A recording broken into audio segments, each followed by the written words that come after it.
السلام عليكم ورحمة الله وبركاته. إن الحمد لله نحمده ونستعينه ونستغفره ونعوذ بالله من شرور أنفسنا ومن سيئات أعمالنا. من يهده الله فلا مضل له ومن يضلل فلا هادي له وأشهد أن لا إله إلا الله وحده لا شريك له وأشهد أن محمدا عبده ورسوله صلى الله تعالى عليه وعلى آله وصحبه وسلم تسليما كثيرا. أما بعد، فقد قال الإمام البخاري رحمه الله تعالى كتاب فضائل القرآن باب كيف نزل الوحي وأول ما نزل. قال ابن عباس رضي الله تعالى عنهما المهيمن الأمين القرآن أمين على كل كتاب قبله. قال حدثنا عبيد الله بن موسى عن شيبان عن يحيى عن أبي سلمة قال أخبرتني عائشة وابن عباس رضي الله عنهم قال لبث النبي صلى الله عليه وسلم بمكة 10 سنين ينزل عليه القرآن وبالمدينة 10 سنين. সম্মানিত ভাতৃমণ্ডলী, আল্লাহ রাব্বুল আলামিনের প্রশংসা এবং প্রিয় নবী সাল্লাল্লাহু আলাইহি সাল্লামের উপর সালাত ও সালামের পর আজ জুমাবার 15 শাবান 1446 হিজরি মোতাবেক 14 ফেব্রুয়ারি 2025 আমাদের ধারাবাহিক আলোচনা সহিহুল বুখারীর ফাজাইলুল কোরআন পর্ব, কোরআনের ফজিলত বা মহত্ব সম্পর্কীয় পর্ব। এই পর্ব নম্বর ধারাবাহিক সহিহ বুখারী 66 নম্বর পর্ব। এতে বেশ কয়েকটি অধ্যায় রয়েছে। ইনশাআল্লাহ তাআলা আজকে আমরা এই নতুন পর্ব শুরু করছি, কোরআনে কারীমের ফজিলত। প্রথম অধ্যায় ইমাম বুখারী রাহিমাহুল্লাহ বলছেন বাবুন, এই অধ্যায় হচ্ছে কাইফা নাজালাল ওয়াহি, ওয়াহি কিভাবে অবতীর্ণ হয়েছে, নাজিল হয়েছে রাসূলুল্লাহ সাল্লাল্লাহু আলাইহি ওয়াসাল্লামের উপর। ওয়া আউয়ালু মা নাজালা, সর্বপ্রথম যা নাজিল হয়েছে। কাল ইবনে আব্বাস রাদিয়াল্লাহু আনহু, ইবনে আব্বাস রাদিয়াল্লাহু তাআলা আনহু বলছেন যে কোরআনে কারীমে একটি কোরআনের গুণবাচক শব্দ রয়েছে, অর্থাৎ কোরআনে কারীমকে আল্লাহ এই গুণ দিয়েছেন, তা হচ্ছে মুহাইমেন। আল্লাহর একটি নাম 99টি নামের হচ্ছে আল মুহাইমেন, সূরা হাশরে যেমন আছে, তাই না? ওয়াল্লাহুল্লাযী লা ইলাহা ইল্লা হুয়া আলিমুল গায়বি ওয়াশ শাহাদাতু হুয়ার রাহমানুর রাহিম। ওয়াল্লাহুল্লাযী লা ইলাহা ইল্লা হু আল মালিকুল কুদ্দুসুস সালামুল মুমিনুল মুহাইমিন। তো আল মুহাইমিন আল্লাহর একটি নাম। হাইমানাতুন থেকে শব্দ হচ্ছে হাইমানা, এখান থেকে আল মুহাইমিন ইসিম ফাইলের সিগা আরবি গ্রামারে। কোরআনে কারীম আল্লাহ রাব্বুল আলামিনের সিফাত, আল্লাহর বাণী, আল্লাহর সিফাত, আল্লাহর গুণ, তাকেও মুহাইমিন বলা হয়েছে। সূরা মায়েদার আয়াত নম্বর 48-এ আল্লাহ রাব্বুল আলামিন কোরআনে কারীমকে আগের কিতাবগুলির সত্যায়নকারী বলে আখ্যায়িত করেছেন। কোরআনে কারীম আগের আসমানি গ্রন্থগুলি, তাওরাত, ইনজিল, জবুর, যা কিছু আল্লাহ নাজিল করেছে আম্বিয়া রাসূলগণের প্রতি, সেগুলির সত্যায়নকারী বলে আখ্যায়িত করেছেন। এই মর্মে আরও কিছু আয়াত রয়েছে। তারপরে বলছে ওয়া মুহাইমিনান আলাইহি, এবং আগের পূর্ববর্তী যেসব জাতি ছিল, নবী রাসূলগণের উম্মত ছিল, তাদের কাছে যে কিতাবগুলি, গ্রন্থগুলি নাজিল হয়েছে, সেগুলির ওপর কোরআনে কারীম হচ্ছে মুহাইমিন। এই মুহাইমিন মানে কি? হাইমানাতুন মানে হচ্ছে প্রভাব, প্রতিপত্তি, সংরক্ষণ, এ বিভিন্ন অর্থগুলি হয়ে থাকে। জি, তো যার ওপর কোনো ক্ষমতা, কোনো রকমের ক্ষমতা চালাতে পারে না, মানে সমস্ত ক্ষমতার ওপর যেই ক্ষমতা সবচেয়ে শক্তিশালী, তাকে বলা হয় মুহাইমিন। এই জন্য আজকাল এই ভাষাটি আরবি ভাষায় ব্যবহার হয়। পৃথিবীতে সবচেয়ে শক্তিশালী যেই দেশ অথবা জাতি, সেই জাতি সম্পর্কে আল হাইমানা শব্দটি ব্যবহার করা হয়। তাদের দাপট, তাদের প্রভাব পৃথিবীতে, যা বলছে তা করতে হচ্ছে, হ্যাঁ, স্বেচ্ছায় হোক আর অনিচ্ছাকৃত হোক, অথবা সেভাবে চলতে হচ্ছে, মানিয়ে নিচ্ছে, মানতে বাধ্য করছে, ন্যায় হোক আর অন্যায় হোক। হাইমানা এটা মানুষের ক্ষেত্রে, কারণ মানুষ হচ্ছে অধিকাংশ জালেম, সেই জন্য কিন্তু রব্বুল আলামিন আহকামুল হাকিমিন, তিনি সবচেয়ে বড় সুবিচারকারী। জি, সুতরাং তিনি যে সর্বশেষ গ্রন্থ নাজেল করেছেন, আগের গ্রন্থগুলির জন্য সর্বশেষ কিতাব ফাইনাল আল্লাহ রাব্বুল আলামিনের যে আসমানি সিলেবাস আল কোরআনুল কারীম, সেটি হচ্ছে সংরক্ষক এবং প্রভাবশালী আগের গ্রন্থগুলির ওপর। এই জন্য যে আগের কিতাবগুলি প্রথম কথা সেসব জাতিরা সংরক্ষিত করে রাখেনি, বিকৃত হয়ে গেছে। অনেক সময় কিতাবগুলি হারিয়ে গেছে, কারণ সেই কিতাবগুলির হাফেজ থাকতো না। একমাত্র কোরআন কারীমের বৈশিষ্ট্য যে কোরআনের সুরক্ষা, হেফাজত আল্লাহ দুইভাবে করেছেন, লিখিতভাবে এবং মানুষের সিনাই সিনাই সংরক্ষিত করে, মানে কোরআনের হাফেজ বানিয়ে।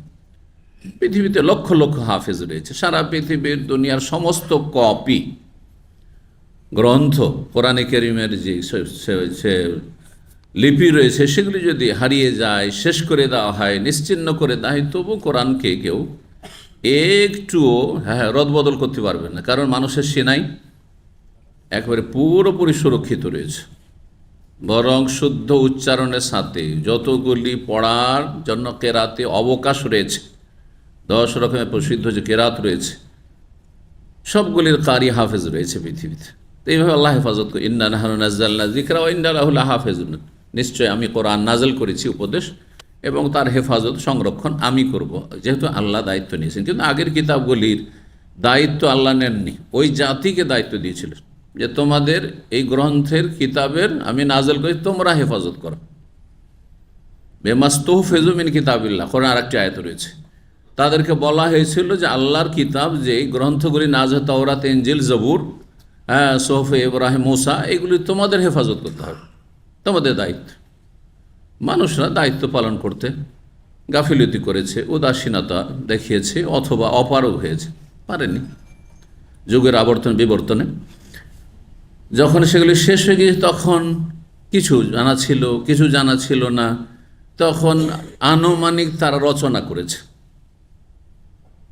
যেমন বেদ রচনা মানুষের রচনা।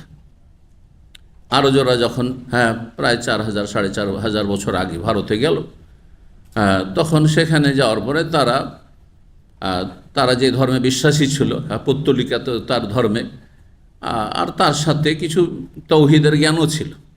এমন যে তৌহিদের জ্ঞান ছিল না তেমন নাই, কারণ তারা হয় ইরাক থেকে গেছে একটি বর্ণনা অনুযায়ী, এই আরজরা ব্রাহ্মণরা, অথবা প্যালেস্টাইন থেকে গেছে। তো এইসব এলাকাগুলি হচ্ছে নবীদের এলাকা, সুতরাং পাশাপাশি বসবাসের জন্য তারা যদিও শিরকে লিপ্ত হয়েছে, তবুও তৌহিদের জ্ঞান রয়েছে, কিছুটা থাকলেও জ্ঞান ছিল। যেমন আজকাল আমাদের সমাজে, মুসলিম সমাজে মাজারপন্থী যারা লা ইলাহা ইল্লাল্লাহ বলছে, কিছু তৌহিদের কথাও বলছে, আবার মাজারে গিয়ে সেজদা করছে, শিরকও করছে। তো হিন্দু ধর্মের অবস্থাটি ঠিক প্রাচীন যুগে এরকম হয়েছে। তাদের প্রথম রচনা করেছে ধর্ম ব্রাহ্মণরা, আর্যরা, যাদের প্রাচীন নাম, আর তারপরে তারা চাপিয়ে দিয়েছে যারা আদিবাসী সেখানকার কালোরা ছিল, তাদের ওপর চাপিয়ে দিয়েছে সেই ধর্ম। জি, আর তারা সেটা স্বেচ্ছায় হোক আর অনিচ্ছাকৃত হোক গ্রহণ করেছে, এ পৌত্তলিকতা, মূর্তি পূজা। কিন্তু তারপরেও এই বেদে বেশ কিছু শ্লোক রয়েছে যেগুলিতে তৌহিদের কথা রয়েছে, এক ব্রহ্মার কথা রয়েছে, তারপরে নবী সাল্লাল্লাহু আলাইহি ওয়াসাল্লাম ভবিষ্যৎবাণী রয়েছে। বেশ কিছু বাংলা বই লেখা হয়েছে বেদ পুরাণে, মুহাম্মদ সাল্লাল্লাহু আলাইহি ওয়াসাল্লাম, মুহাম্মদ সাল্লাল্লাহু আলাইহি ওয়াসাল্লাম সম্পর্কে ভবিষ্যৎবাণী বেদ পুরাণে তো আছে। কিন্তু তার সাথে শিরক কুফরিও আছে, মূর্তি পূজাও আছে। তো কি বলতে গিয়ে বলছিলাম যে সংরক্ষণ করতে বলা হয়েছিল। কিতাবগুলি যখন নিশ্চিহ্ন হয়ে গেছে, তখন তারা নিজেরা রচনা করেছে, তাদের ধর্মগুরুরা তাতে কিছু সংযোজন করেছে, কিছু কর্তন করেছে, কিছু কমিয়েছে, কিছু বাড়িয়েছে, যার ফলে বিকৃত হয়ে গেছে। এক কথায় আগের যতগুলি কিতাব, তাওরাত, ইনজিল, বাইবেল, সে ওল্ড টেস্টামেন্ট হোক, পুরাতন অনুশাসন হোক, নতুন অনুশাসন হোক, নিউ টেস্টামেন্ট হোক, সবগুলি বিকৃত কিতাব। এগুলো আল্লাহর নাজেল করা আসমানি অরিজিনাল কিতাব নয়, বিকৃত। আমাদের জানা নেই যে তার মধ্যে কোন কথাগুলি, কিছু কথা আছে আল্লাহরই কথা আছে, আর অধিকাংশ কথাগুলি বিকৃত হয়ে গেছে, যার ফলে সেগুলি তাদের পুরোহিত পোপদের কথা।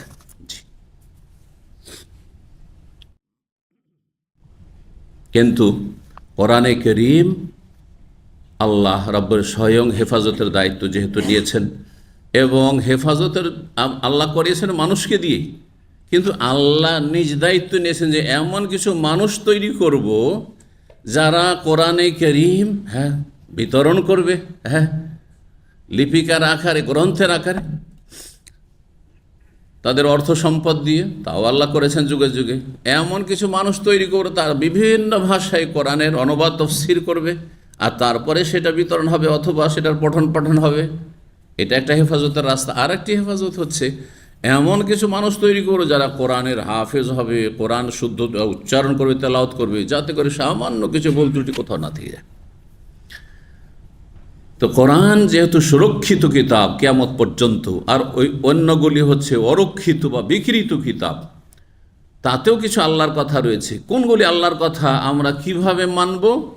এই যে কোরআনে কারীম যেগুলি সত্যায়ন করেছে, তাওরাত ইনজিলও কিছু বিধান আছে, ভালো কথা আছে, যেগুলির কোরআনে সত্যায়ন করা হয়েছে যে এগুলি কথা ইসলাম স্বীকৃতি দেয়, এগুলো ইসলাম হিসাবে পালন করা, সেগুলি তাওরাতেও আছে আর কোরআনে আছে, সেগুলি আমাদের ইসলাম। যেমন প্রাচীন সুন্নতগুলি, ইব্রাহিম আলাইহিস সালামের সুন্নত, প্রাচীন সুন্নত, হজ উমরার বিষয়গুলি, এইরকমই যতগুলি চারিত্রিক বিষয় রয়েছে, চরিত্র গঠন, জি, তারপরে তৌহিদের বিষয়গুলি, পরকালের বিষয়গুলি, জান্নাত জাহান্নামের বিষয়গুলি, এগুলি স্বীকৃত কোরআন দ্বারা, এবং এই কথাগুলি সেসব আসমানি বিকৃত কিতাবও রয়েছে বিগত কিতাবগুলিতে। এই জন্য কোরআনের একটি গুণ হচ্ছে যে কোরআন হচ্ছে মোসাদ্দেক, সত্যায়নকারী, আর কোরআন হচ্ছে মুহাইমিন, মানে প্রভাবশালী কিতাব। অর্থাৎ কোরআন যদি অনুমোদন দেয় যে এই কথাগুলি আল্লাহর, তাহলে সেটা মানা যাবে, তাওরাতে ইনজিলে জবুরে আছে, সেটা মানা যাবে, কারণ কোরআন এগুলোকে কি করেছে? স্বীকৃতি দিয়েছে। আর কোরআন যদি স্বীকৃতি না দেয়, কোরআনে আল্লাহ মদ হারাম করেছে, কোরআনে আল্লাহ শুকুরকে হারাম করেছে, লাহমুল খিনজির, আর খ্রিস্টানরা মদ খাচ্ছে, শুকুর খাচ্ছে, সেটা কখনো হালাল নয়। এমনকি তারা তাদের কিতাবে যদি সংযোজনও করে দেয় তবু হালাল নয়, হারাম, মানবরচিত ধর্ম সেটি। আল্লাহ কোনো যুগেই শুকুরের গোস্ত হালাল করেননি, কোনো যুগেই নেশাজাত দ্রব্য মদ গাঁজা আল্লাহ হালাল করেননি, এগুলো মৌলিক বিষয়। তো এখন আমরা হাদিসে দিয়ে গিয়ে যাই। এই শব্দটির ব্যাখ্যা করতে বললাম যে ইবনে আব্বাস রাদিয়াল্লাহু তাআলা আনহু বলছেন, মুহাইমিনের তাফসীর করতে গিয়ে তিনি বলছেন আল আমিন, কোরআন হচ্ছে বিশ্বস্ত গ্রন্থ। বিশ্বস্ত কে? যার কথা বিশ্বাস করা যায়। ধরেন মানব সমাজে নানা কথা ছড়িয়ে আছে, নানা লোক নানা ধরনের মন্তব্য করছে, ওর মধ্যে একজন বা কয়েকজন বিশ্বস্ত ব্যক্তি, এরা হচ্ছে বিশ্বস্ত ব্যক্তি। তো কার কথা বিশ্বাস করব? সবার কথা? সমাজে যেসব কথা ছড়িয়ে সব বিশ্বাস করব? বিশ্বস্ত ব্যক্তির কথা, বিশ্বস্ত সূত্রের কথা বিশ্বাস করব। তো কোরআন হচ্ছে আল আমিন, বিশ্বস্ত। সুতরাং কোরআনে কারীমে যা আছে বিশ্বাস করব, কোরআনে যা আছে তার উপর আমল করব, কোরআনে যা আছে সেই অনুযায়ী জীবন গড়ব, কোরআনে যা আছে সে ওই দিকে মানুষকে আহ্বান করব। তো আল আমিন দিয়ে তাফসীর করেছেন মুহাইমিনের। কিন্তু আল আমিন ছাড়া, বিশ্বস্ত ছাড়াও মুহাইমিনের যেগুলো প্রসিদ্ধ অর্থ সেগুলি বললাম, যে প্রভাবশালী, তারপরে সংরক্ষক ইত্যাদি। তারপরে বলছেন তিনি আল কোরআন, ইবনে আব্বাস প্রখ্যাত সাহাবী এবং মুফাসসির, বলছেন কোরআন হচ্ছে আমিনুন আলা কুল্লি কিতাবিন ক্বাবলাহু, কোরআন হচ্ছে তার পূর্বে যত আসমানি গ্রন্থ এসেছে সবগুলির ওপর বিশ্বস্ত গ্রন্থ, বিশ্বস্ত গ্রন্থ। তাওরাত ইনজিলে আছে কোনো কথা, এটা ঠিক না ভুল, কারণ তাতে কিছু ভালো কথা আছে, আবার মন্দ কথা আছে, মানুষের গড়া কথা, পুরোহিতদের কথা আছে। সুতরাং কোরআনের দিকে ফিরে আসুন, কোরআন হচ্ছে বিশ্বস্ত। কোরআনে যদি অনুমোদন দিয়ে থাকে তাহলে আপনি বিশ্বাস করবেন এবং মানবেন, পালন করবেন। জি, 4978 নম্বর হাদিস এবং 4979 দুটো হাদিস, যেহেতু সনদকেও মুহাদ্দিসিনদের ভাষায় হাদিস বলা হয়। আমরা সাধারণ মানুষ যারা, তারা মনে করি হাদিস মানে শুধু যে বিষয়বস্তুটি সেটি হাদিস, কিন্তু মুহাদ্দিসিনদের ভাষায় একটি বিষয়বস্তুকে যদি 10 জন বর্ণনা করেন সাহাবী, তাহলে 10টি হাদিস। এই ব্যাখ্যার ভিত্তিতেই মুহাদ্দিসিনে কেরাম সম্পর্কে তাদের জীবনীতে দেখা যায় ইমাম বুখারী রাহিমাহুল্লাহর 6 লক্ষ হাদিস মুখস্থ ছিল। ইমাম আহমদ বিন হাম্বলের 6 লক্ষ হাদিস মুখস্থ ছিল, 5 লক্ষ মুখস্থ ছিল, ইত্যাদি ইত্যাদি। এত হাদিস কোথায়? তাহলে তো সব হারিয়ে গেছে নাকি? তাহলে যদি মতন শুধু ধরেন বিষয়বস্তু, এত হাদিস তো সমস্ত কিতাব দিয়ে খুঁজে পাবেন না। সবচেয়ে বড় হাদিস কিতাব মুসনাদ আহমদে 30,000-এর মতো হাদিস রয়েছে। সহিহ বুখারীতে 6,000-এর বেশি হাদিস রয়েছে। 6-7,000, জি 7,275 হাদিস বা কম বেশি, রিপিট বাদ দিলে আরও কম হয়ে যাবে। কিন্তু সনদ, একটি হাদিসের সনদ ধরেন 10টি, 20টি, 50টিও আছে। তখন 50 দিয়ে গুণ দিলে অনেক হয়ে গেল এইভাবে। তো এখানে যারা নাম্বারিং করেছেন, সনদকে কেন্দ্র করে নাম্বারিং করেছেন, হাদিস বর্ণনা করেছেন ইমাম বুখারী রাহিমাহুল্লাহ 2 জন সাহাবী থেকে, একজন মা আয়েশা রাদিয়াল্লাহু তাআলা আনহা, আরেকজন ইবনে আব্বাস। সুতরাং হাদিস হয়ে গেল 2টি, কিন্তু বিষয়বস্তু মতন একই। বলছেন আবু সালমা ইবনে আব্দুর রহমান তাবেঈ, আখবারাতনি, আমাকে জানিয়েছেন উম্মুল মুমিনিন আয়েশা রাদিয়াল্লাহু আনহা এবং আব্দুল্লাহ বিন আব্বাস রাদিয়াল্লাহু তাআলা আনহু, 2 জনেই 2টি হাদিস। কালা, উভয়ে বলেছেন, লাবেসান নবী সাল্লাল্লাহু আলাইহি ওয়াসাল্লাম বিমাক্কাতে 10 সনিন, নবী সাল্লাল্লাহু আলাইহি ওয়াসাল্লাম মক্কায় প্রায় 10 বছর অবস্থান করেছেন। মক্কায় নবী সাল্লাল্লাহু আলাইহি ওয়াসাল্লাম নবী হওয়ার পরে 10 বছর থেকেছেন না 13 বছর? 13 বছর। এই হাদিসে 10 বছর আছে। তার মানে হাদিস এটি ভুল এমন কথা নেই, তবে সূক্ষ্ম কথা নাই। এটা হচ্ছে সূক্ষ্ম কথা, যে আপনি যতদিন থেকে ততদিন একবারে হিসাব করে বলছেন। আর এটা হচ্ছে আনুমানিক কথা। আনুমানিক কথা, আমরা যখন হিসাব করি তখন ছোটোখাটো হিসাবগুলি বাদ দিয়ে দিই। কারো কাছে আপনি পাবেন আপনি 10,175 টাকা 50 পয়সা, বুঝছেন না? তখন বলতে গিয়ে বলেন না যে আমি এত টাকা এত পয়সা পাবো, উনি 10,000 টাকা পাবো, অথচ 10,100 আছে, তারপর এত টাকা আছে, আবার পয়সাও আছে না নাই? এগুলোকে বলা হয় আরবিতে যে ভাঙা হিসাব, কসুর।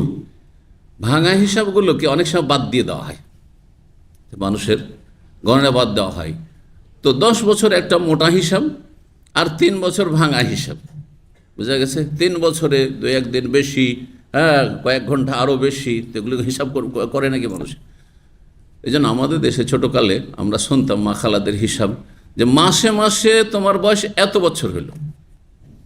মাস থেকে মাস, যদি তো মাস টু মাস, আর বছরে বছরে, মানে ধরেন জন্ম হয়েছে 2000 সালে, আর এখন হচ্ছে 2025, তাহলে কোথায় 25 বছর হয়ে গেল। তো 2000 সালের যদি ডিসেম্বরে জন্ম হয়, বুঝা গেছে? আর এখন এসে শুরুতেই আছেন 2025-এর ফেব্রুয়ারিতে, তাহলে কত কমে? 9 মাস গোটাই কমে গেল, তাই না? এইরকম আর কি। তো নবী সাল্লাল্লাহু আলাইহি ওয়াসাল্লাম মক্কায় অবস্থান করেছেন 10 বছর। ইউনজালু আলাইহিল কোরআন, সেই সময় তার প্রতি কোরআন নাজিল হতে থেকেছে। তার মধ্যে মাঝখানে কিছুদিন কোরআনের ওহী বন্ধ হয়েছিল। সেই সময়টা কত সময় ছিল? এই ক্ষেত্রে 2টো মত রয়েছে। একটা মত মাত্র অল্প সময় বন্ধ ছিল, কয়েকদিন বন্ধ ছিল, এই মতটি শক্তিশালী। আর আরেকটি মত হচ্ছে যে প্রায় 3 বছরের মতো বন্ধ ছিল। তাহলে ওই হিসাব যদি এখানে লাগানো হয়, তাহলে ওইটা হয়তো যে 10 বছর কোরআন নাযিল হয়েছে, 13 বছর নবুয়তের জীবন বেঁধে, আর মাঝখানে বিরতি ছিল। কিন্তু এই মতটি দুর্বল মত, যে নবী সাল্লাল্লাহু আলাইহি ওয়াসাল্লাম নবী হয়ে যাবে, রসুল হয়ে যাবে, আর তারপরে দীর্ঘ সময় ধরে কোরআন ওহী নাজিল হবে না, দাওয়াতি কাজ হবে না, বন্ধ থাকবে ওহী। এটা মত দুর্বল। অবিল মদিনাতে 10 সিন, আর মদিনায় 10 বছর অবস্থান করেছেন। জি, মদিনায় 10 বছর অবস্থান করেছেন নবী সাল্লাল্লাহু আলাইহি ওয়াসাল্লাম। জি, তাহলে ওহী নাজিল হয়েছে কত বছর? সূক্ষ্ম হিসাব হচ্ছে 23 বছর। 23 বছর। 4980 নম্বর হাদিস বর্ণনা করেছেন আবু উসমান নাহদি, বলছেন উম্বেতু, আমাকে জানানো হয়েছে যে আন্না জিবরিল আতান নবী সাল্লাল্লাহু আলাইহি ওয়াসাল্লাম, তিনি যেহেতু একজন তাবেঈ, সরাসরি তো নবী সাল্লাল্লাহু আলাইহি ওয়াসাল্লাম বা থেকে শোনেননি, তাহলে কোনো সাহাবীর মাধ্যমে জেনেছেন। এই জন্য শেষখানে আসছে যে তিনি ওসামা বিন যায়েদ থেকে শুনেছেন। আমাকে জানানো হয়েছে, মানে আমাকে জানিয়েছেন ওসামা বিন যায়েদ রাদিয়াল্লাহু তাআলা আনহুমা, যে জিবরাইল আলাইহিস সালাম নবী সাল্লাল্লাহু আলাইহি ওয়াসাল্লাম কাছে একদিন আসলেন। ওয়াইন্দাহু উম্মু সালামা, সেই সময় নবী সাল্লাল্লাহু আলাইহি ওয়াসাল্লামের ঘরে উম্মে সালামা ছিলেন। ফাজাআলা ইয়াতাহাদ্দাসু, তারপরে জিবরাইল আলাইহিস সালাম এসে নবী সাল্লাল্লাহু আলাইহি ওয়াসাল্লামের সাথে কথা বলতে লাগলেন, গল্প করতে লাগলেন। ফাকাল আলী উম্মে সালামা, তারপরে নবী সাল্লাল্লাহু আলাইহি ওয়াসাল্লাম উম্মে সালামাকে বলেন, মান হাজা, ইনি কে ছিলেন তুমি জানো? ঘরে এসে একজন পুরুষ লোক গল্প করে গেল আমার সাথে, তুমি তো উঠানে বাইরে ছিলে, তুমি জানছিলে যে কারোর সাথে আমি গল্প করছি। তো মা উম্মে সালামা রাদিয়াল্লাহু আনহা ভেবেছেন যে কোনো মানুষ এসেছেন, মেহমান বা কোনো সাহাবী এসেছেন, নবী সাল্লাল্লাহু আলাইহি ওয়াসাল্লাম তার সাথে হয়তো কথা বলছেন, অথবা দেখেছেন। কিন্তু জিবরাইল আলাইহিস সালাম অধিকাংশ সময় একজন বিশিষ্ট সাহাবীর সুরতে আসতেন, রূপ ধরে আসতেন। তার নাম কি জানেন? দাহিয়া আল কালাবি, মানে কালাব বংশের। তো উম্মে সালামাকে জিজ্ঞেস করলেন নবী সাল্লাল্লাহু আলাইহি ওয়াসাল্লাম যে ইনি কে ছিলেন, আও কামা কাল, অথবা নবী সাল্লাল্লাহু আলাইহি ওয়াসাল্লাম এইরকমই কোনো ভাষা বলেছেন যে তুমি চেনো এ কে ছিল? কালা, তখন উম্মে সালামা বললেন, হাজিহি দাহিয়া, এ তো দাহিয়া ছিল, আমি যা দেখলাম বা আওয়াজে শুনলাম যে দাহিয়া ছিল। ফালাম্মা কামা কালাত, যখন জিবরাইল আলাইহিস সালাম চলে গেলেন তখন জিজ্ঞেস করছেন উম্মে সালামা বলছেন, নবী সাল্লাল্লাহু আলাইহি ওয়াসাল্লাম যখন বললেন যে দাহিয়া নয়, পরে বললেন যে আসলে দাহিয়া নয়, তুমি দাহিয়া মনে করছো সাহাবী, কিন্তু এ ছিল জিবরাইল, সংক্ষেপ করে দেওয়া আছে হাদিসটিতে। তখন তিনি বলছেন উম্মে সালামা, আল্লাহি, আল্লাহর কসম করে, মা হাসেব তো ইল্লাইয়া, আমি তো দাহিয়াই মনে করেছি যে আপনার সাহাবী দাহিয়া এসেছিল আপনার সাথে কথা বলতে। হাত্তা সামিআতু খুতবাতান নবী সাল্লাল্লাহু আলাইহি সাল্লাম, নবী সাল্লাল্লাহু, বরং তখন বলেননি নবী সাল্লাল্লাহু আলাইহি সাল্লাম, দাহিয়া বলে দিলেন। তাহলে ঘটনা এরকম যে উম্মে সালামাকে যখন জিজ্ঞাসা করে নবী সাল্লাল্লাহু আলাইহি সাল্লাম যে ইনি কে ছিলেন তুমি জানো, বলছে দাহিয়া। নবী সাল্লাল্লাহু আলাইহি সাল্লাম নীরব থাকলেন, কিছু বললেন না, না কিছু করলেন না। আর তারপর নবী সাল্লাল্লাহু মসজিদে গেলেন, আর তারপর একটা ভাষণ দিলেন। এখানে খুতবা মানে ভাষণ, আমাদের দেশে মানে খুতবা মানে জুমার খুতবা বা ঈদের খুতবা না, খুতবা মানে খেতাব করা, খুতবা মানে সম্বোধন করা, এটাই খুতবা। যখন যে বলছি এটার নাম খুতবা আরবি ভাষা। জি, খেতাবা মানে লেকচার, জি জি, স্পিচ, এগুলো হচ্ছে খেতাবার অর্থ, আর খেতাবা থেকে খুতবা।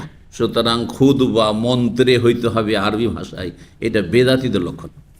খুতবা শ্রোতাদের ভাষায় হইতে হবে, সিংহভাগ শ্রোতা, সেখানে কোন ভাষাভাষী সেটাকে লক্ষ্য রেখে খেতাব হইতে হবে, মানে সম্বোধন হইতে, স্পিচ হইতে হবে, এটা নাম খুতবা।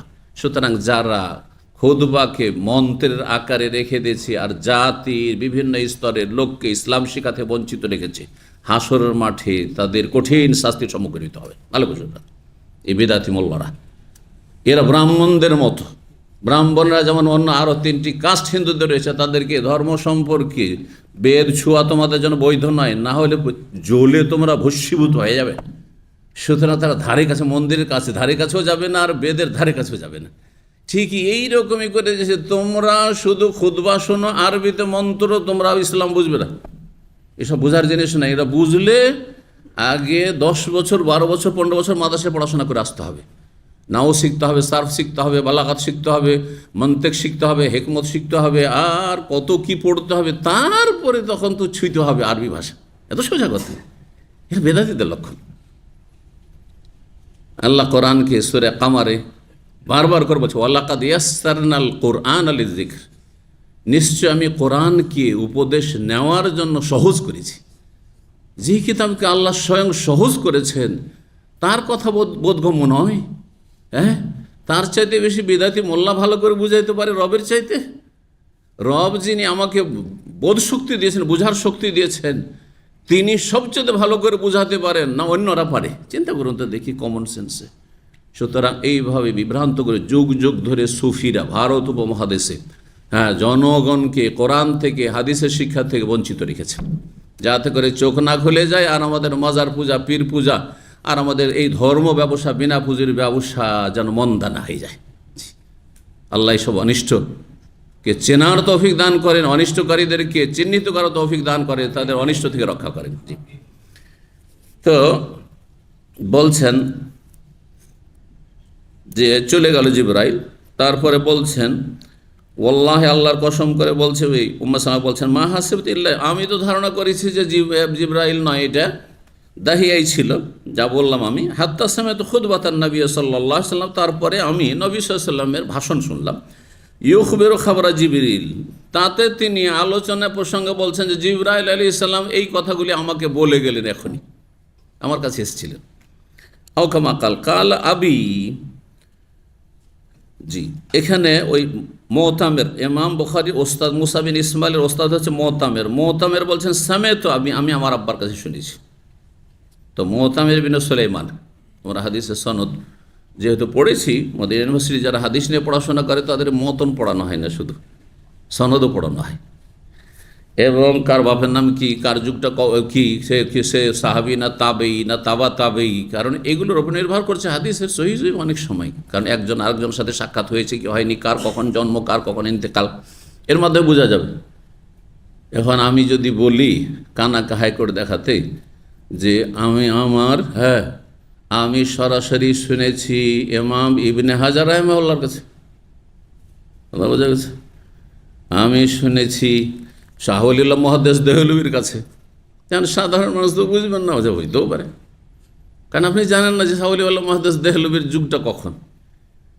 কিন্তু যারা এই বিষয়ে বিজ্ঞ তারা জানে যে শাহ ওয়ালিউল্লাহ মুহাদ্দিস জামানা হচ্ছে আপনার বাদশাহ আওরঙ্গজেব, বাদশাহ আলমগীর, তার জামানায় শাহ ওয়ালিউল্লাহ মুহাদ্দিস দেহলভির বাবা শাহ আব্দুর রহিম, তিনি যে ওলামাদের সদস্য ছিল, একটি কমিটি ছিল ওলামা কমিটি, বড় ওলামা কমিটি ভারত উপমহাদেশ মোগলদের, তাদের অন্যতম একজন ছিলেন।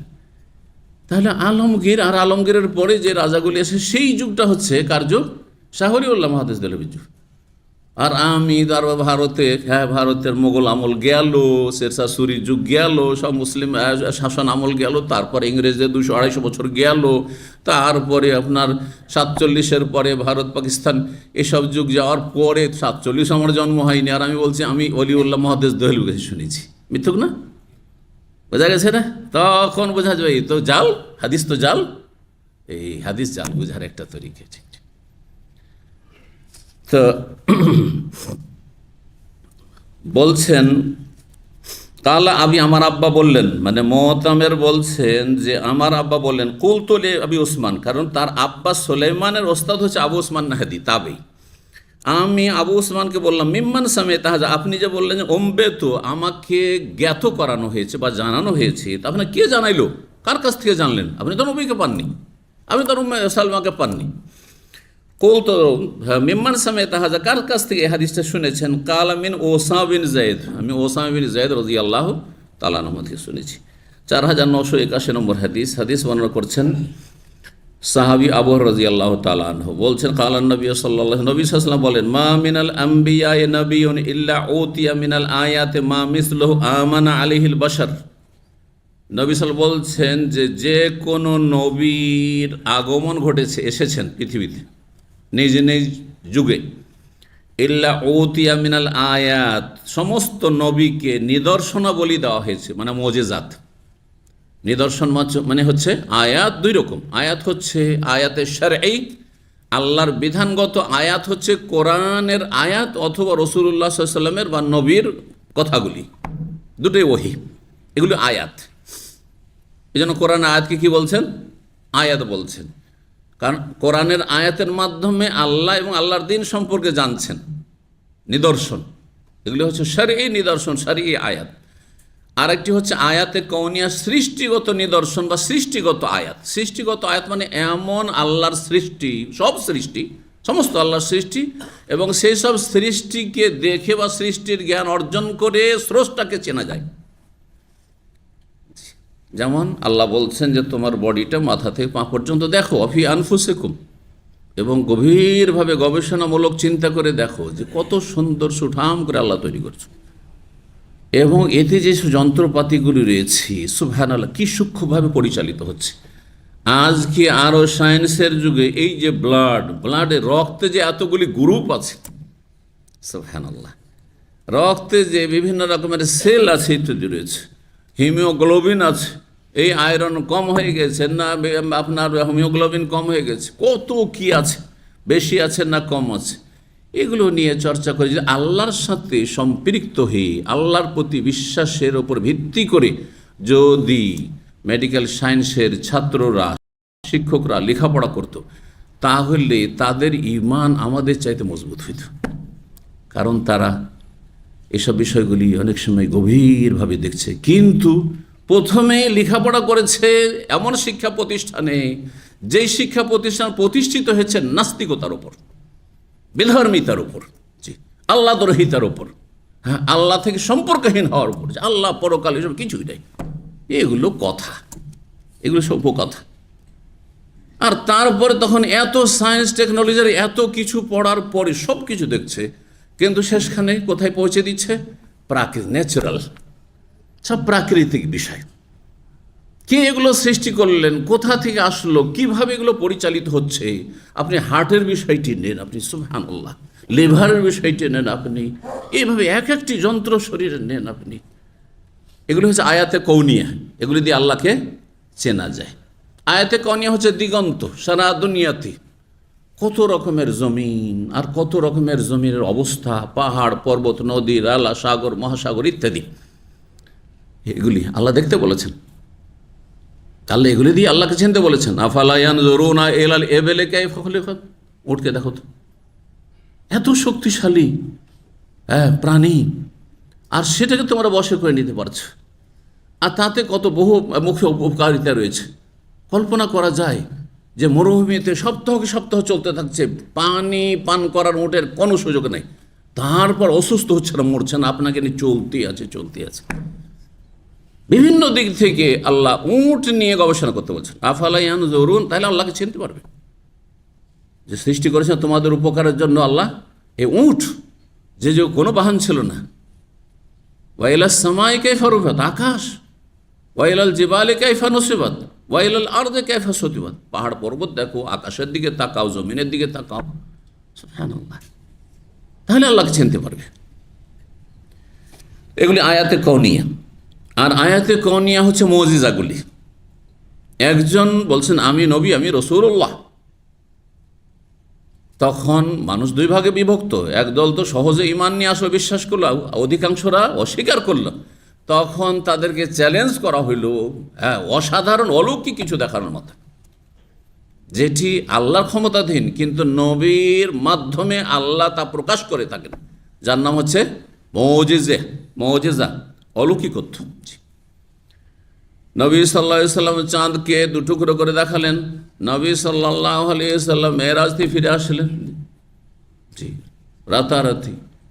বহু মুজিজা। নবী সাল্লাল্লাহু আলাইহি সাল্লামের সবচেয়ে বড় মুজিজা হচ্ছে কোরআনে কারীম, সবচেয়ে বড় মুজিজা কোরআনে কারীম। কারণ কোরআন এমন একটি মহাগ্রন্থ যে কোরআনের মতো 10টি আয়াত, 5টি আয়াতও কাফের শক্তি সেই যুগের, যারা আরবি ভাষার কাব্য রচনায়, আরবি ভাষার ইতিহাসে সবচেয়ে বেশি পণ্ডিত ছিল সেই যুগে। সেই যুগে আল্লাহ কোরআন নাজল করেছেন আর চ্যালেঞ্জ করেছেন, কোরআন যদি বিশ্বাস না করে যে আসমানি কিতাব, তাহলে কোরআন মতো একটি সূরা নিয়ে এসো, 10টি আয়াত নিয়ে এসো, কোরআন নিয়ে এসো। বিভিন্নভাবে আল্লাহ চ্যালেঞ্জ করেছেন কোরআনকে, পারেনি, তারা স্বীকার করেছে। এটা মানুষের বাণী নয়, মানুষের বাণী তো রবের বাণী, তো রবের প্রতি ঈমান নিয়ে আসো, এবং যিনি রবের বাণী তোমাদের কাছে পৌঁছায় তার প্রতি বিশ্বাস করে ঈমান নিয়ে আসো, তার অনুসরণ করো। তারপরে যারা হতভাগা তারা কাফের হয়ে মারা গেছে, কিন্তু যারা ভাগ্যবান চেষ্টা করেছে, আল্লাহ তাদেরকে হেদায়েত নসিব করেছে যে কোরআন দিয়ে। প্রত্যেক নবীকে, মুসা আলাইহিস সালামকে আল্লাহ মুজিজা দিয়েছেন, যুগোপযোগে মুজিজা। যখন যেই সাবজেক্টে সেই জামানার লোকেরা বেশি পণ্ডিত, ওই রকমের মুজিজা দিয়ে তাদেরকে হার মানিয়েছেন। মুজিজা মানে হারিয়ে দেওয়া, জাতিকে হারিয়ে দেওয়া, হার মানতে বাধ্য করা। ঈসা আলাইহিস সালামের যুগে চিকিৎসা বিদ্যা খুব তুঙ্গে ছিল, উঁচাই ছিল, যার ফলে ঈসা আলাইহিস সালামকে আল্লাহ এমন মুজিজা দিলেন যে মাতৃগর্ভ থেকে অন্ধ ভূমিষ্ঠ হয়েছে, মায়ের পেট থেকে অন্ধ, জন্মান্ধ, চোখে হাত বুলালে, হাত ফিরালে দৃষ্টিশক্তি খুলে গেল। কুষ্ঠ রোগী, শ্বেত রোগ, আবরাস ওয়াল আকমাহ, সব কি শুধু হাত ফিরিয়ে দিলে ভালো হয়ে গেল। আর ডাক্তার আছে বছরকে বছর চিকিৎসা করে ভালো করতে পারে না। তো নবী সাল্লাল্লাহু আলাইহি সাল্লামকে আল্লাহ বহু মুজিজা দিয়েছেন। তো এখানে বলছেন যে যে কোনো নবী এসেছেন ইল্লা উতিয়া মিনাল আয়াত, তাকে এত নিদর্শন বা মুজিজা দেওয়া হয়েছে, মা মিসলুহু আমান আহলি, যাতে মানব জাতি ঈমান নিয়ে আসতে বাধ্য হয়, কিন্তু তারপরও কিছু অবাধ্য থাকবে, সেজন্য তারা হতভাগা। নবীর যুগ পেয়েছে, নবীকে সরাসরি পেয়েছে, মুজিজা চোখে দেখতে পেয়েছে, আমাদের মতো না যে আমরা চোখে দেখিনি, সচক্ষে দেখেছে, তারপর ইমান হারা হয়েছে, ইমান নিয়ে আসতে পারেনি, তাহলে তাদের মতো দুর্ভাগ্য কারণে তারা সবচেয়ে বেশি হতভাগা, নিকৃষ্ট। ওয়াইন্নামা কানাল্লাযী উতীতুহু, আর আমাকে যে সবচেয়ে বড় মুজিজা দেওয়া হয়েছে, ওয়াহিয়ান, সেটি হচ্ছে এই কোরআনের ওহী। আওহাহুল্লাহু ইলাইয়া, যা আল্লাহ আমার কাছে ওহী করেছেন। ফাআরজু, সুতরাং আমি আশাবাদী, আন আকুনা আকসারাহুম তাবিআন ইয়াউমাল কিয়ামতের দিনে আমার অনুসারীদের সংখ্যা সবচেয়ে বেশি হবে, এই উম্মতের সংখ্যা সবচেয়ে বেশি হবে। এবং জান্নাতি এদের সংখ্যার মধ্যে এই উম্মত, সমস্ত উম্মত বলে যতটা, তার চেয়ে অনেক অনেক বেশি এই শেষ উম্মত থেকে হবে। আল্লাহ আমাদের সকলকে জান্নাতুল ফিরদৌস দান করেন। আর মুসলিম জাতির যারা পথভ্রষ্ট, বিভ্রান্ত, পাপিষ্ট, আল্লাহ তাদেরকে হিদায়াত দান করেন। আল্লাহুম্মা হদিল্লাহুল মুসলিমিন।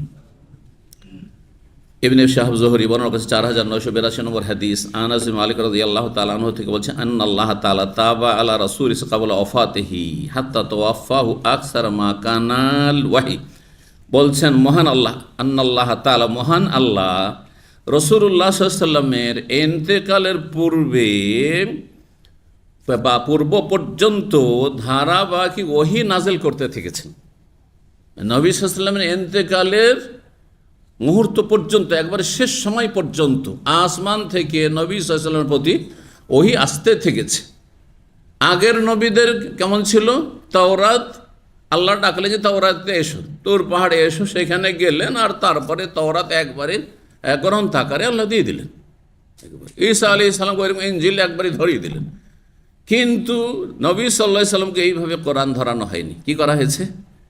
23 বছরে যখন যা প্রয়োজন, যখন যেরকম সমস্যা সেই রকমই সমাধান।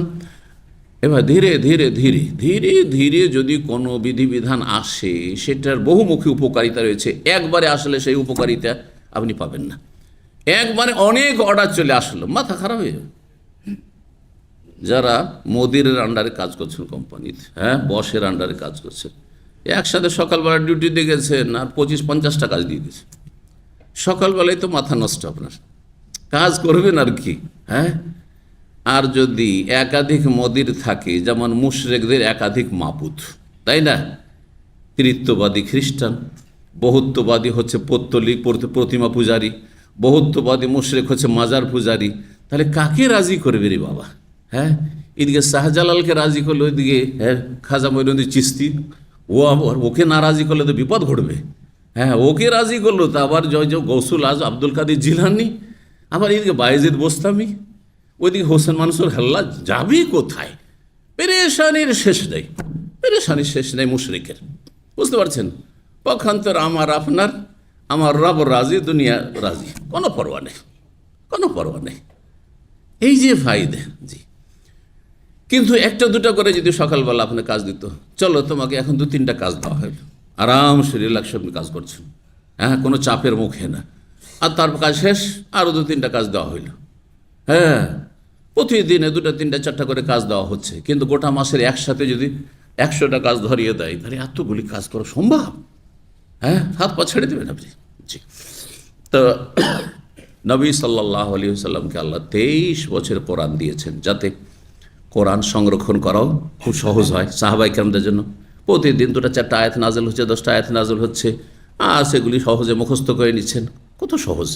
জি, আর তারপরে আমল করার ক্ষেত্রেও, তারপরে সেগুলি জ্ঞান অর্জন করার ক্ষেত্রে প্রতিদিন 2-4-10টা করে জানছেন, আর মাসলা মাসাইল জানছেন, কোরআন জানছেন, কোরআনে তাফসীর জানছেন, আর তারপরে সেগুলি আমল করছেন, দাওয়াত দিচ্ছেন, বহুমুখী ফায়দা রয়েছে। তো বলছেন, আল্লাহ তাআলা তাবা আলা রাসূলিহি ক্বাবলা ওয়াফাতিহি, রাসূলুল্লাহ সাল্লাল্লাহু আলাইহি ওয়াসাল্লামের ইন্তেকালের আগ পর্যন্ত আল্লাহ রাব্বুল আলামিন ক্রমাগত ওহী নাযিল করতে থেকেছেন। তাবা মানে পরস্পর ক্রমাগত নাজিল হইতেই আছে। বিশেষ করে কোরআনে কারীমের ওহী আর হাদিসের ওহী, একদিনে সব মাসলা আসে।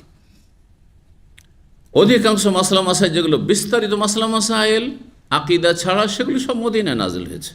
পর্দায় হোক, হিজাবের হুকুম হোক, আর সিয়াম ফরজ হোক, আর আপনার হজের ফরজিয়াত হোক, উমরা হোক, অথবা আপনার জাকাতের বিস্তারিত বিশদ নেশাবের আলোচনা হোক ইত্যাদি। সালাত শুধু ফরজ হয়েছে, মক্কায় শুধু 5 ওয়াক্ত সালাত ফরজ হয়েছে, আর কালিমা তাওহীদ লা ইলাহা ইল্লাল্লাহ, শিরক মুক্ত হও।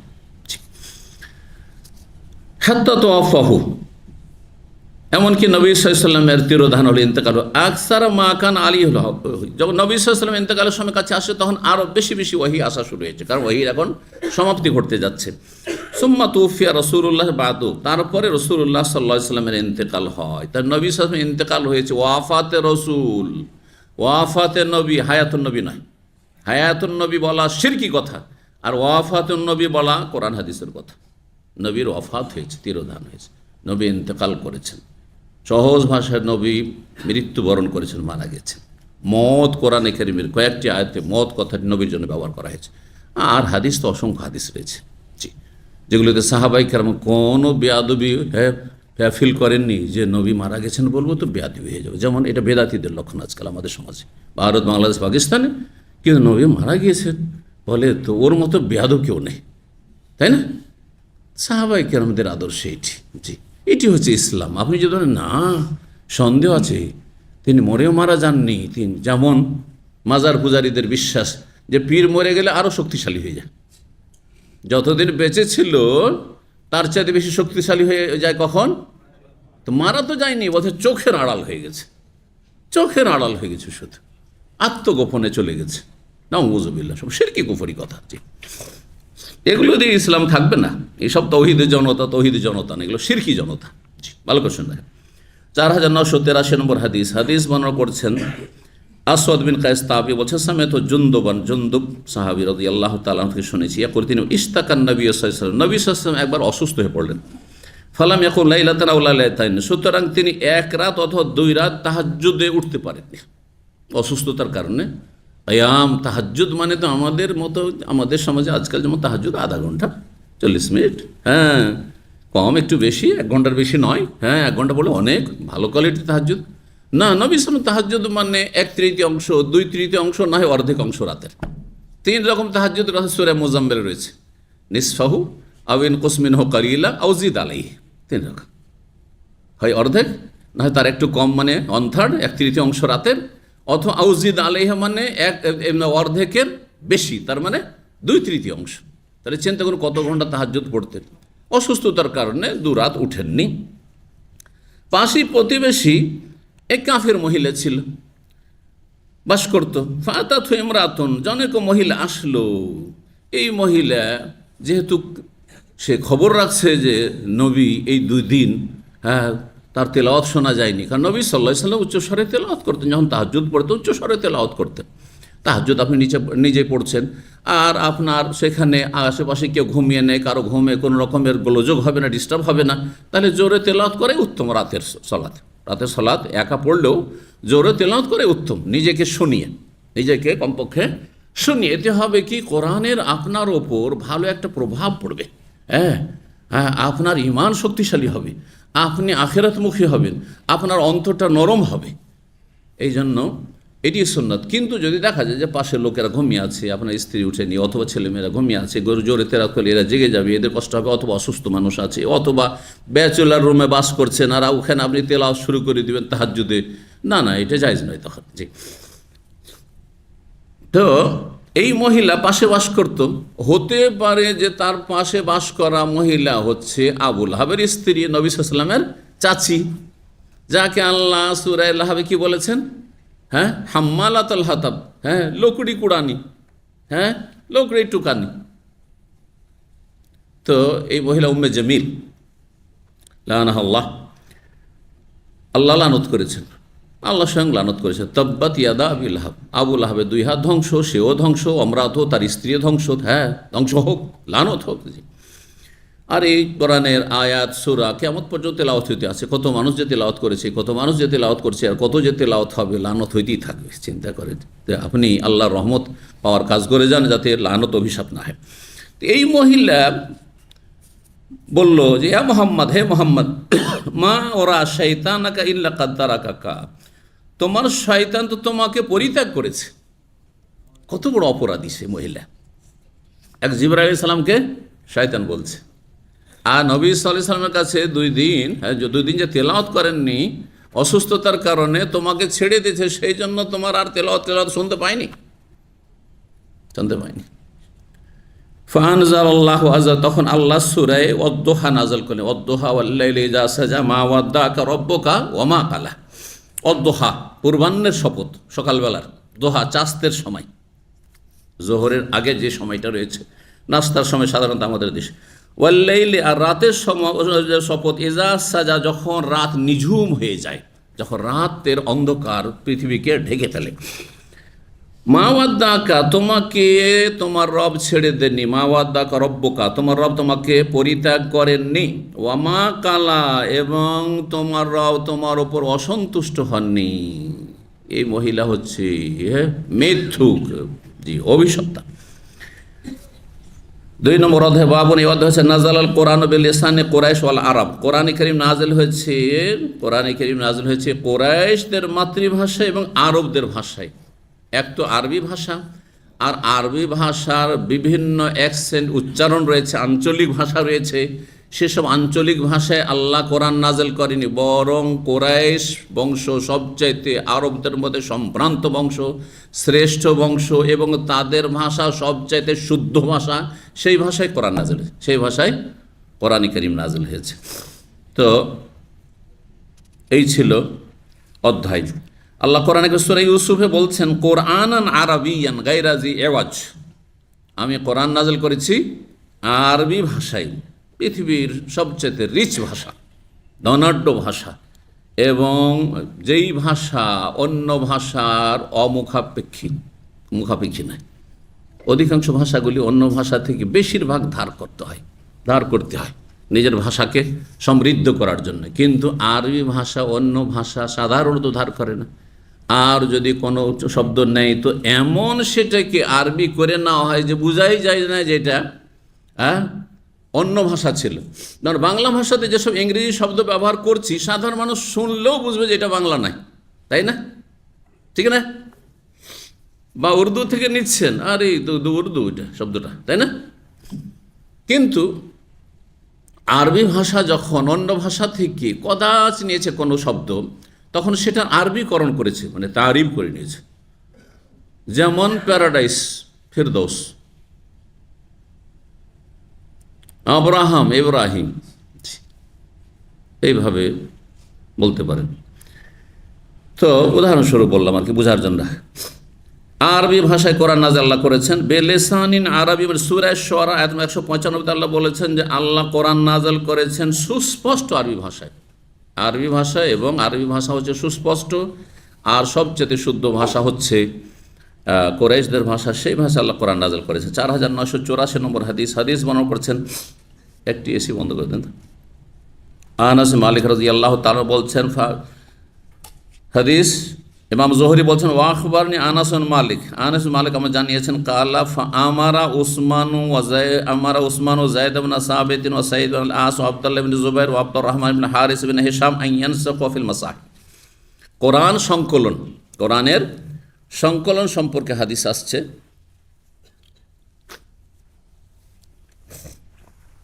বলছেন উসমান রাদিয়াল্লাহু তাআলা যখন খলিফা হলেন, তৃতীয় খলিফা, তখন উসমান রাদিয়াল্লাহু তাআলা যায়েদ ইবনে সাবিত, যিনি সবচাইতে বিখ্যাত ওহির লেখক ছিলেন, ওই যখন নাযিল হইতো, নবী সাল্লাল্লাহু আলাইহি ওয়াসাল্লামের কয়েকজন ওহির লেখক ছিলেন সাহাবী, তাদের মধ্যে অন্যতম ছিলেন যায়েদ ইবনে সাবিত। যায়েদ ইবনে সাবিতকে নির্দেশ দিলেন, সাঈদ ইবনে আস দ্বিতীয় ব্যক্তিকে নির্দেশ দিলেন, আর তৃতীয় আব্দুল্লাহ বিন জুবাইরকে নির্দেশ দিলেন, চতুর্থ আব্দুর রহমান বিন হারিস বিন হিশামকে নির্দেশ দিলেন আইয়ানসাখুহা ফিল মাসাহিফ, যে কোরআনকে গ্রন্থাকারে লিপিবদ্ধ করো। তাহলে কোরআন লিখিত ছিল, এই নয় যে নবী সাল্লাল্লাহু আলাইহি ওয়াসাল্লামের ওপর কোরআন নাযিল হয়েছে, নবী সাল্লাল্লাহু আলাইহি ওয়াসাল্লাম ইন্তেকাল হয়ে গেছে আর কোরআন লেখা হয়নি, এমন না। কোরআন নবী সাল্লাল্লাহু আলাইহি ওয়াসাল্লামের জীবদ্দশায় দুইভাবে সুরক্ষিত হয়ে গেছে।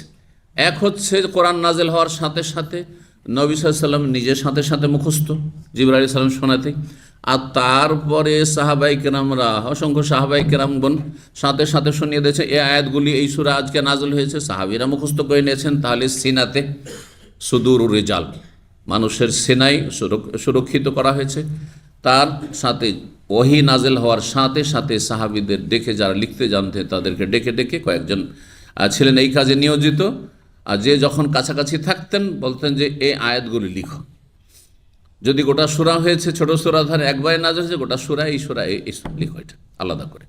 আর যদি কোনো সূরা একটা অংশ নাযিল হয়েছে, কখনো মাঝখান থেকে, অমুক সূরায় এই আয়াতগুলি অমুক আয়াতের পরে লিখো, অমুক সূরায় এই আয়াতগুলি অমুক সূরার পরে লিখো, এইভাবে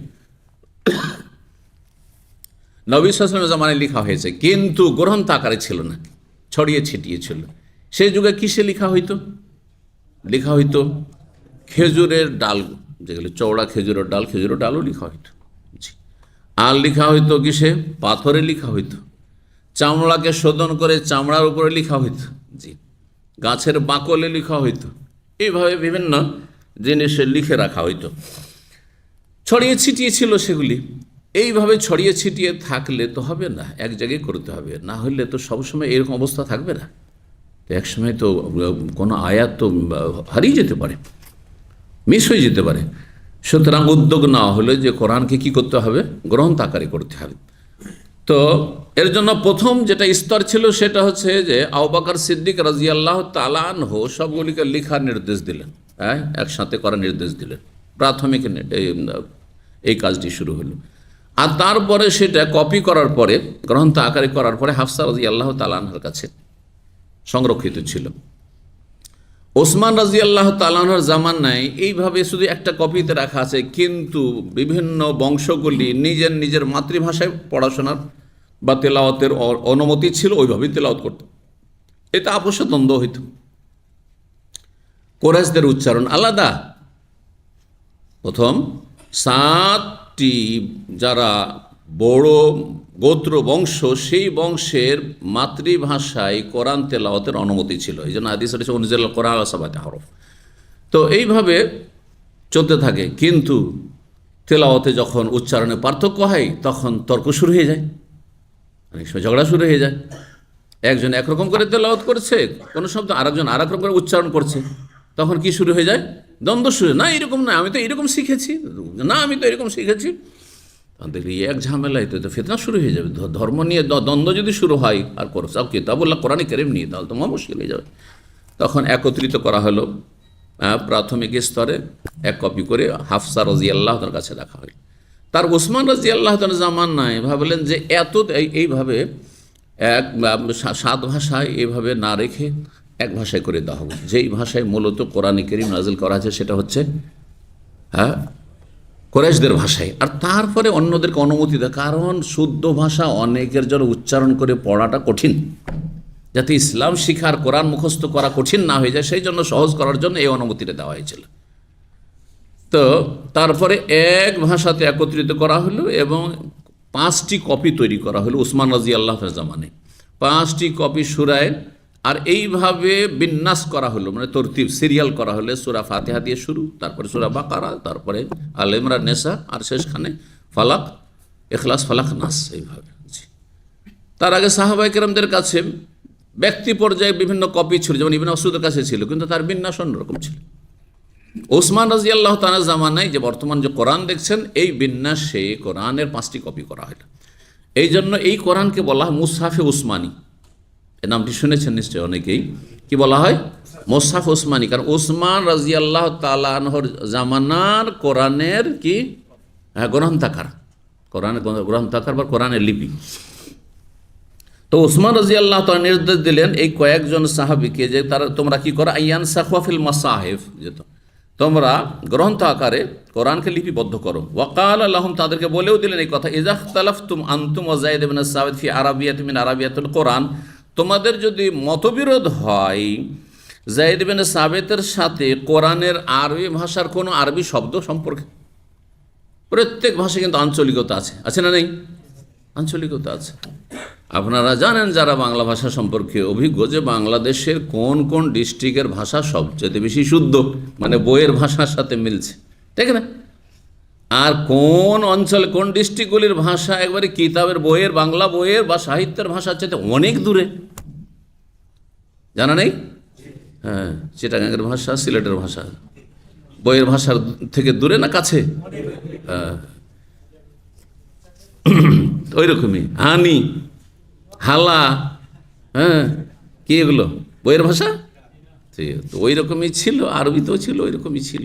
জি, একটা শব্দকে অন্যরা অন্যরকম করে পড়ে, কিন্তু যা কোরাইশরা নবী সাল্লাল্লাহু আলাইহি ওয়াসাল্লামের বংশধর শুদ্ধ উচ্চারণ করে পড়তো, এই কোরআনের ভাষায় তারা কথা বলতো।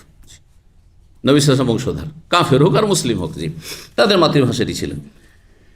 তো ফাকতুবুহু লিসানে কোরাইশ, যখন ইখতিলাফ হবে, তোমরা এই যে কয়েকজন রয়েছে যারা কোরআনকে সংকলন করছো, না এইভাবে উচ্চারণ, মানে এইভাবে লিখতে হবে, এই শব্দে লিখতে হবে, তখন যদি ইখতিলাফ দেখো, তাহলে কোরাইশের ভাষা দেখবে যে কোরাইশরা কীভাবে উচ্চারণ করে এই শব্দটি, কোরাইশদের ভাষায় লিখবে।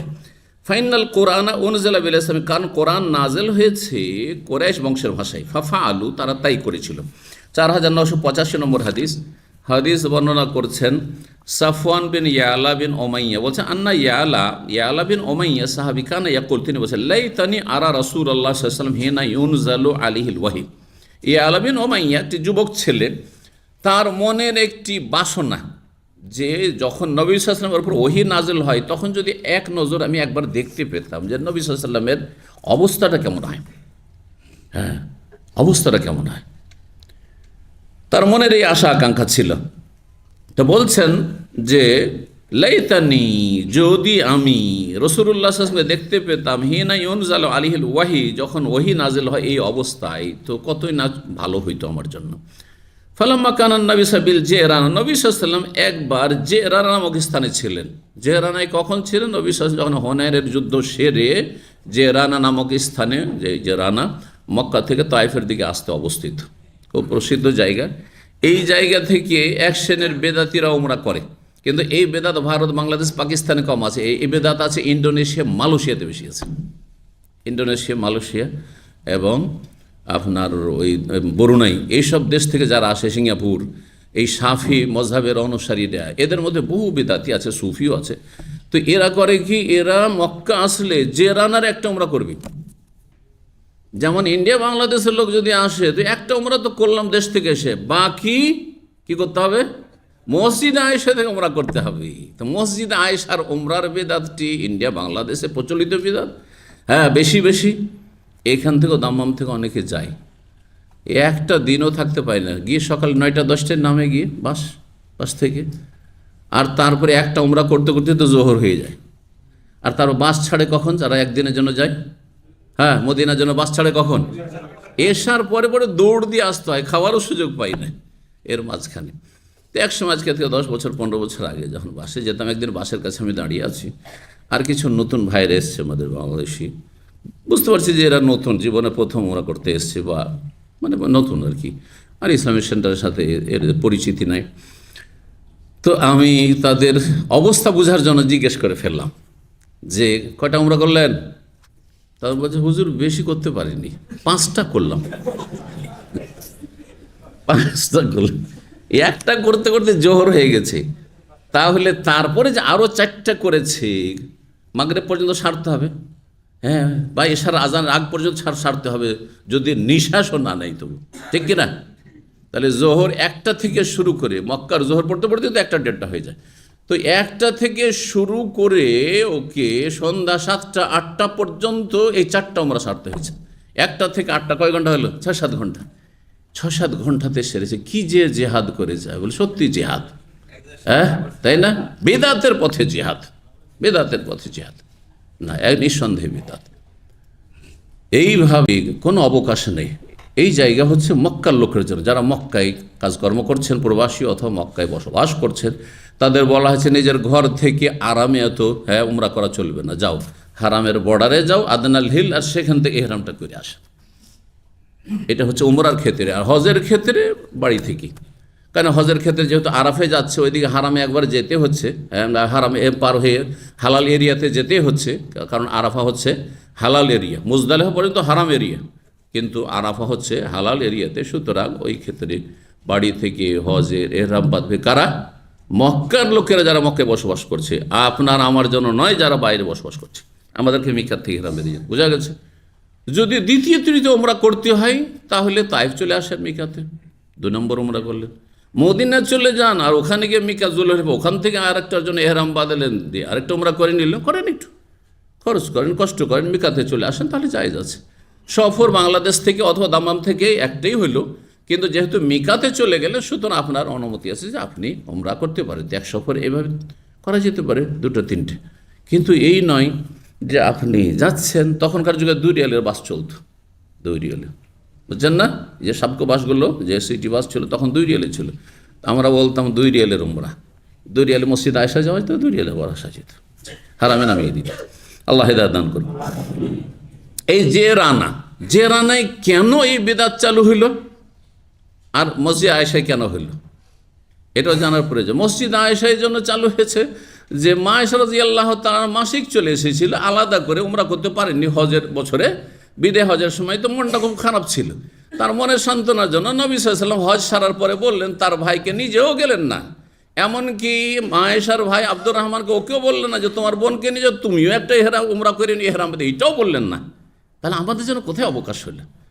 তার মনের তৃপ্তির জন্য, শান্তির জন্য বললেন, যাও তোমার বোনকে নিয়ে যাও, আমের হামিনা তানিম থেকে একটা উমরা করিয়ে দাও। তাহলে মনে একটা শান্তি হবে যে সতীনেরা হ্যাঁ আলাদা আলাদা উমরা করেছে, আমি একটা আলাদা উমরা করলাম, যাতে সতীনদের ক্ষেত্রে নিজেকে ছোট মনে না হয়। বুঝা গেছে? তো এই হচ্ছে তানিমের উমরার রহস্য। আর জেরানের রহস্য হচ্ছে নবী হুনাইনের যুদ্ধের গনিমতের ধন সম্পদ ভাগ বন্টন করলেন রাতে, আর দেশা পরে, আর তারপরে রাতে যথেষ্ট সময় আছে, এমনি এমনি বসে থাকবো, তো চলো।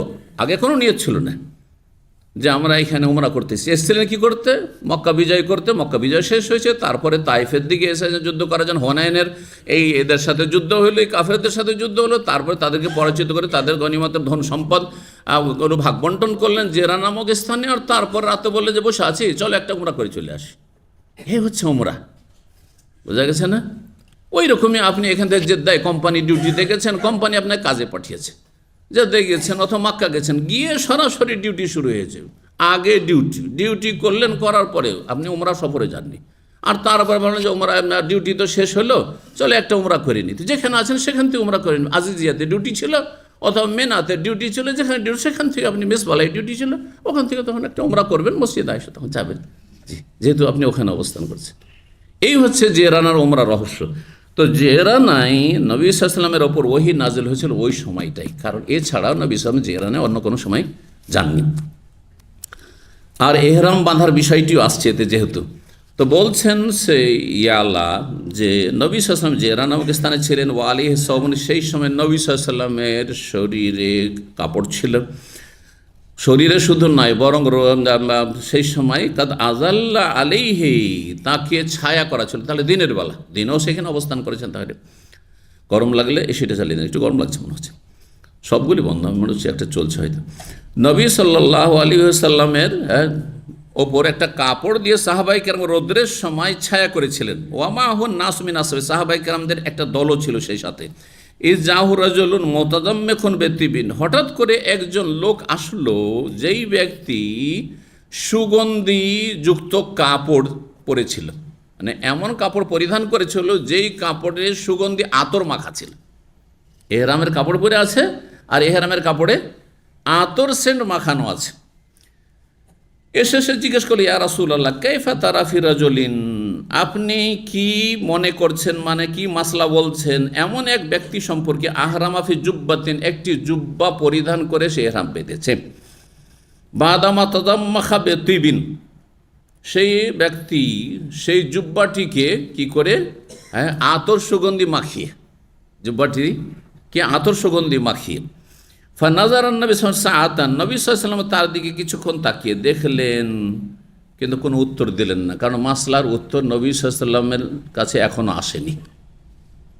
এই প্রথম মাসলা এসেছে, আর নবী সাল্লাল্লাহু আলাইহি ওয়াসাল্লাম দিনের ক্ষেত্রে নিজের পক্ষে কোনো কথা বলতেন না, ওহীর অপেক্ষা করতেন। কিছুক্ষণ তার দিকে তাকিয়ে থাকলেন, বা নাজারা মানে ইন্তজারা, অপেক্ষা করলেন। নাজারা মানে দুটো হয়, দেখাও হয়, অপেক্ষা করা। তো নবী সাল্লাল্লাহু আলাইহি ওয়াসাল্লাম কিছুক্ষণ অপেক্ষা করেন, নীরব থাকলেন, কিছু বললেন না। ফাজা হলো, হঠাৎ করে ওহী আসলো। ওমর রাদিয়াল্লাহু তাআলা আনহুকে বলে রেখেছেন এই আলা যুবক ছেলেটি যে আপনি যদি কোনো সময় দেখেন যে নবী সাল্লাল্লাহু আলাইহি ওয়াসাল্লামের প্রতি ওহী নাজিল হচ্ছে, তো ওই দৃশ্যটা আমাকে একবার দেখার একটা চান্স দিন, সুযোগ করে দিন, বলিয়েন, কারণ আপনারা যেহেতু কাছাকাছি থাকছেন, সিনিয়র সাহাবী। তখন ইয়ালাকে উমার ইঙ্গিত করে বললেন, এই তাল, এসো, আসো আসো আসো। ফাজা ইয়ালা, ইয়ালা আসলো ছুটে, ফাদ খালা রাসাহু ফাইজাহু মুহাম্মারুন, তারপর তাকে বলল যে নবী সাল্লাল্লাহু আলাইহি ওয়াসাল্লামকে যে ছায়া করে রাখা হয়েছে বা কাপড় দিয়ে ঢেকে রাখা হয়েছে, তুমি মাথাটা ঢুকিয়ে দাও, দেখবে তো মাথাটা ঢুকিয়ে দাও, না হলে তো দেখতে পাবে না, তুমি ভিতরে ঢুকে পড়ো। ফায়দা হুয়া মুহমারুল ওয়াজহি ইয়াগিত্তু কাযালিকা সাআতান, দেখতে পেলেন ইয়া আল্লাহ যে রাসূলুল্লাহ সাল্লাল্লাহু আলাইহি ওয়াসাল্লামের চেহারা লাল হয়ে গেছে। চেহারা কি হয়েছে, মানে স্বাভাবিক অবস্থায় নেই, চেহারা সাদা মানুষ, বিভিন্ন অবস্থায় কী হয়ে যায়, চেহারা লাল হয়ে যায়, খুব রাগ হইলে লাল হয়ে যায় একেবারে ফর্সা মানুষ, আবার রোদ লাগলে, রোদরে খুব ফর্সা মানুষ যদি রোদরে একটু চলাফেরা করে মনে হচ্ছে রক্ত পিটে পড়ছে। তো অবস্থার একটা পরিবর্তন ঘটতো নবী সাল্লাল্লাহু আলাইহি ওয়াসাল্লামের ওহীর সময়, কারণ ওহীর সময় কষ্ট হইত। জি, মুহমারুর চেহারা লাল হয়ে গেছে, ইয়াগিত্তু, এবং তিনি যেন কি নিচ্ছেন, একটি আওয়াজ করছেন যেটা নাক ডাকার আওয়াজ। গাতিত বলা হয় নাক ডাকার, যখন মানুষ ঘুমিয়ে যায় আর যাদের নাক ডাকার অভ্যাস রয়েছে, খাঁ খাঁ করে ডাকে, তো এটাকে বলা হয় গাতিত। তো বলছে ইয়াগিত্তু কাযালিকা সাআতান, কিছু মুহূর্ত, কিছুক্ষণ পর্যন্ত নবী সাল্লাল্লাহু আলাইহি ওয়াসাল্লাম যেন কি নিচ্ছেন, নবী সাল্লাল্লাহু আলাইহি ওয়াসাল্লাম নাক ডাকছে। সুম্মা সুররি আনহু, তারপরে এই অবস্থা আর সমাপ্তি ঘটল, মানে অবস্থাটা স্বাভাবিক অবস্থায় আসলো। ফাকালা, তখন নবী সাল্লাল্লাহু আলাইহি ওয়াসাল্লাম বলে, আইনাল্লাযী ইয়াসআলুন আইন উমরা আনিফান, এক্ষুনি যেই ব্যক্তি উমরার মাসলা সম্পর্কে জিজ্ঞাসা করেছিল যে এহরাম অবস্থায় যদি কাপড়ে আতর সুগন্ধি লাগানো থাকে, ওই লোকটি গেল কোথায়, ডাকো ওকে, ওর প্রশ্নের উত্তর আছে। ফালতুমস, ওই লোক সওয়াল করে যখন উত্তর পায়নি, জিজ্ঞাসা করে, তখন চলে গেছে, এদিক সেদিক চলে গেছে, আশেপাশে আরও লোকজন আছে। লোকটিকে তলাশ করা হলো, ফাজিয়াবে, তাকে নিয়ে আসা হলো, যে নবী সাল্লাল্লাহু ডাকছে, এলান নবী সাল্লাল্লাহু আলাইহি ওয়াসাল্লাম ফাকাল, নবী সাল্লাল্লাহু আলাইহি ওয়াসাল্লাম আম্মাতিব আল্লাযী বেকা, যেই সুগন্ধি আতর লাগিয়েছো, ফাগসিলহু সালাসান, 3 বার করে ধুয়ে দাও। আতর সুগন্ধি লাগানো কাপড়ে এহরাম বাঁধা যাবে না। তাহলে এহরাম বাঁধার আগে গায়ে, শরীরে আপনি আতর লাগাতে পারবেন। এহরামে প্রবেশ করার আগে মিকাতে গিয়েছেন, গোসল করেছেন, উজু করেছেন, কিন্তু আপনি কাপড়ে লাগাবেন, এহরামের কাপড়ে লাগাবেন না, বগলে লাগাচ্ছেন, কারণ বগদি গন্ধ আসতে পারে, একটু গলাতে লাগাচ্ছেন, অসুবিধা নেই, গায়ে লাগান, হাতে পায়ে লাগান, কোনো অসুবিধা নেই, কিন্তু কাপড়ে, এহরামের কাপড়ে যেন আতর সুগন্ধি না লাগে। 3 বার করে ধুয়ে নাও। ওয়াম্মাল জুব্বা, আর জুব্বাও চলবে না, কারণ পুরুষদের জন্য সেলাইকৃত পোশাক চলবে না, সেলাইবিহীন কাপড় হইতে হবে। ফানজা, সেটা খুলে ফেলো, সেটা খুলে ফেলো, আর তাতেই ছিল, তাতে আবার সুগন্ধিও লেগেছিল। সুম্মাস নাফি ওমরাত কামাতাস নাফি হাজ্জেকা, তারপরে তুমি ওমরাই তেমনই করো যেমন হজে করতে হয়, মানে সেলাইবিহীন কাপড় পরতে হবে, আর তারপরে আতর সুগন্ধি ইহরাম অবস্থা ব্যবহার করা চলবে না। তারপরে আর একটি অধ্যায়, বেশ লম্বা অধ্যায় আসছে, তবে আমরা আর একটু এগিয়ে দিই। বাবু জামিল কোরআন, 3 নম্বর অধ্যায় বলছে, এই অধ্যায় হচ্ছে কোরআন সংকলন সম্পর্কে, কোরআনের একত্রিতকরণ, মানে কোরআনকে একসাথে করা, সংকলন করা। 4986 নম্বর হাদিস যায়েদ বিন সাবিত রাদিয়াল্লাহু তাআলা আনহু বর্ণনা করেছেন, তিনি বলেন, আরসালা ইলাই আবু বকর সিদ্দিক মাকতালা আহলিল ইয়ামামা, আবু বকর সিদ্দিক রাদিয়াল্লাহু তাআলা আনহু আমাকে ডেকে পাঠালেন ইয়ামামার যে যোদ্ধা মুজাহিদিনদের নিহত হওয়ার সময়কালে। ইয়ামামার যুদ্ধ হয়েছিল। ইয়ামামার যুদ্ধ মানে কোন এলাকায় হয়েছিল তাহলে? কে বলতে পারেন ইয়ামামা কোথায়? বলে গেলেন? ইয়ামামা হচ্ছে রিয়াজের কাছে আল খারজ, সূক্ষ্মভাবে যে যুদ্ধটি ঘটেছিল আল খারজ, যা আপনার রিয়াজ থেকে 50 কিলোমিটার দূরে, আজকাল রিয়াজ কাছাকাছি ওইদিকে পৌঁছেই গেছে। তো এই আল খারজ এলাকায় যুদ্ধ হয়েছিল আবু বকর সিদ্দিক রাদিয়াল্লাহু তাআলা আমলে। সেই যুদ্ধ ছিল কার বিরুদ্ধে? মিথ্যুক ভণ্ড যে নবী দাবি করেছিল তার উম্মত, তার অনুসারীদের বিরুদ্ধে। মুসাইলামা কাযাব, যে ভণ্ড মুসাইলামা যে নবী দাবি করেছিল, আর তার বংশের লোকেরা তার প্রতি ঈমান নিয়ে এসেছিল যে এই হচ্ছে আমাদের নিজের বংশের নবী, আমরা অন্য বংশের নবী কেন মানব? জাতীয়তা। তো সেই সময় এই যুদ্ধে অনেক সাহাবায়ে কেরামগণ যারা হাফেজ ছিলেন, আলেম ছিলেন, কারি ছিলেন, তারা শহীদ হয়ে গেছিলেন। তাতে আবু বকর সিদ্দিক রাদিয়াল্লাহু তাআলা আনহু ভয় পেয়ে গেলেন যে এইভাবে কয়েকশো সাহাবায়ে কেরাম শহীদ হয়েছিলেন, আর তাদের অধিকাংশরাই আলেম হাফেজ ছিল, যারা কোরআনে কারীম মুখস্থ রাখতো, সুন্দর তেলাওয়াত করতো এবং আলেম কোরআনের জ্ঞানী ছিল। এরা যদি এইভাবে বিভিন্ন জেহাদে গিয়ে শহীদ হয়ে যায়, তো একসময় তো কোরআন শেষ হয়ে যাবে, কোরআন মানুষের সিনাই খুঁজে পাবো না, হাফেজগুলো আলেমগুলো শেষ হয়ে যাবে। তো তখন আবু বকর সিদ্দিক রাদিয়াল্লাহু তাআলা আনহুর খেলাফত আমল একেবারে স্বল্প, মাত্র 2.25 বছর, 2 বছর 3 মাস 10 দিন মাত্র তার খেলাফত ছিল। কিন্তু তিনি উদ্যোগ নিলেন। ওই সময় তার সামনে কে ছিলেন? ওমর ইবনে খাত্তাবও ছিলেন, তার প্রধানমন্ত্রী বলতে হবে, যে প্রধান উপদেষ্টা। ওমর রাদিয়াল্লাহু তাআলা তার পাশেই ছিলেন। আবু বকর সিদ্দিক রাদিয়াল্লাহু তাআলা বললেন ওমরকে, কাল আবু বকর ইন্না ওমর আতানি ফাকাল, ওমর রাদিয়াল্লাহু আমার কাছে আসলো, এসে বলল ইন্নাল কাতলা কাদ ইস্তাহারা ইয়াউমাল ইয়ামামাতি বিকুরাইল কোরআন। ওমর রাদিয়াল্লাহু তাআলার এই প্রস্তাবটি পেশ করলেন। ওমর রাদিয়াল্লাহু প্রস্তাব পেশ করলেন। যায়েদ ইবনে সাবিত সেখানে উপস্থিত ছিলেন। বলছেন আবু বকর যে ওমর আমার কাছে এসেছেন, যায়েদ ইবনে সাবিতকে বলছেন, এসে বলছেন যে এই ইয়ামামার যুদ্ধে অনেক কোরআনের হাফেজ আলেম কারীরা শহীদ হয়ে গেছেন। ইন্নাল কাতলা কাদ ইস্তাহাররা, ইস্তাহাররা মানে গরম হয়ে যাওয়া, হ্যাঁ, সরগরম হয়ে যাওয়া, মানে যথেষ্ট পরিমাণে, প্রচুর পরিমাণে, হ্যাঁ, অনেক সংখ্যায় কোরআন শহীদ হয়েছেন। ইন্নাল কাতলা কাদ ইস্তাহাররা ইয়াউমাল ইয়ামামাতি বিকুরাইল কোরআন, কোরআনের হাফেজ আলেম কারীরা অনেকেই শহীদ হয়ে গেছেন এই ইয়ামামার যুদ্ধে। সাহাবায়ে কেরামরা সালাফদের যুগে, তাবেঈনদের যুগে, তাবা তাবেঈনের যুগে কারি হাফেজ শুধু কোরআনের হাফেজকে বলতেন না, কোরআ বলতেন ওলামাদেরকে। মানে সেই যুগে এমনটা হইতো না যে শুধু হাফেজ, হ্যাঁ, বা শুধু কারি সুন্দর তাজবিদ আর তেলাওয়াত করতে পারে কিন্তু কোরআনের তরজমা তাফসীর বুঝে না, এমন হইতো না। যেমনটা অনারবদের মাঝে এমনটাই, যাদেরকে কারি সাহেব বলছেন তার মানে সে আলেম নয়, হ্যাঁ, এমন ছিল না। সাহাবায়ে কেরাম যারাই কারি, যারাই হাফেজ, তারাই হচ্ছে আলেম। তো অনেক ওলামা সাহাবায়ে কেরাম যারা কোরআনের জ্ঞানী ছিলেন তারা সব নিহত হয়েছিল এতে। ওয়াইন্নি আকশা, আমি ভয় পাচ্ছি, ইনিস্তাহারাল কাতল বিল কুররা বিল মাওয়াত, বিভিন্ন জিহাদের ময়দানে গিয়ে যদি এইভাবে কারি আলেম হাফেজরা যদি শহীদ হয়ে যান, ফায়াযহাবু কাসীর মিনাল কোরআন, তাহলে কোরআনের অনেকটা অংশ হারিয়ে যাবে, অনেক অংশ হারিয়ে যাবে, চলে যাবে, মানে হারিয়ে যাবে। ইন্নি আরা, আমার মত হচ্ছে, আনতা আমরা বেজামিল কোরআন, আবু বকর যেহেতু খলিফা, সিদ্ধান্ত তার হবে, হ্যাঁ, নির্দেশ তিনি দেবেন, পরামর্শ দিচ্ছেন, প্রস্তাব দিচ্ছেন। ওমর রাদিয়াল্লাহু বলছেন আমি মনে করি যে আপনি কোরআন সংকলনের নির্দেশ দেন। কুলতলি ওমর, তখন আবু বকর বলছেন যে আমি ওমরকে বললাম, কাইফা তাফআলু শাইআন লাম ইয়াফআলু রাসূলুল্লাহ সাল্লাল্লাহু আলাইহি ওয়াসাল্লাম, আপনি এমন একটি কাজ কিভাবে করতে পারেন আপনি, বা কিভাবে এই কাজ করার জন্য আপনি সাহস করছেন যেই কাজ স্বয়ং রাসূলুল্লাহ করেননি। রাসূলুল্লাহ সাল্লাল্লাহু আলাইহি ওয়াসাল্লাম লিখিয়েছেন কিন্তু ছড়িয়ে ছিটিয়ে একসাথে করেননি গোটা কোরআনকে, আপনি এই কাজটা কেন করতে যাবেন? কালা ওমর বললেন তখন, হাযা ওয়াল্লাহি খাইর, এটি আল্লাহর কসম করে বলছি বড় কল্যাণকর কাজ, বড় কল্যাণকর কাজ। আর ওমর রাদিয়াল্লাহু যেসব কথাবার্তা বলতেন সেটি আল্লাহ রাব্বুল আলামিনের ফয়সালার অনুকূলে হইত।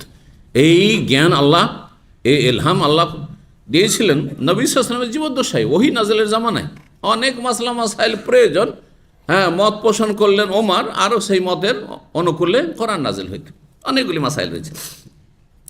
ফালাম ইয়াজাল ওমর ইউরাজিউনি, আবু বকর বলছেন যে ওমর রাদিয়াল্লাহু বারবার আমার কাছে বিষয়টির উপস্থাপনা করতে থাকেন, এসে বলতে থাকেন, হাত্তা শারাহাল্লাহু সাদরি লিযালিক, আল্লাহ আমার বক্ষকে উন্মুক্ত করলেন যে ওমরের কথাটি যুক্তিযুক্ত, করা উচিত। ও রায়তু ফি যালিকা আল্লাযী রাআ ওমর, তারপর আমি সেই মতে একমত হইলাম যেই মতটি ছিল ওমরের। যায়েদ ইবনে সাদ বলছেন, কাল আবু বকর, আবু বকর বলেন, ইন্নাকা রাজুলুন শাবুন আকিল, যায়েদ ইবনে সাবিত যুবক মানুষ ছিলেন এবং জ্ঞানী মানুষ ছিলেন আর কোরআনের লেখক ছিলেন নবী সাল্লাল্লাহু আলাইহি ওয়াসাল্লামের। বললেন যে তুমি একজন বুদ্ধিমান যুবক, লা নাত্তাহিমুকা, তোমাকে কোনো রকমের আমরা মিথ্যার অপবাদ দিচ্ছি না, তুমি সত্যবাদী, তোমার সম্পর্কে আমাদের কাছে কোনো ব্যাড রিপোর্ট, খারাপ কোনো রিপোর্ট নেই।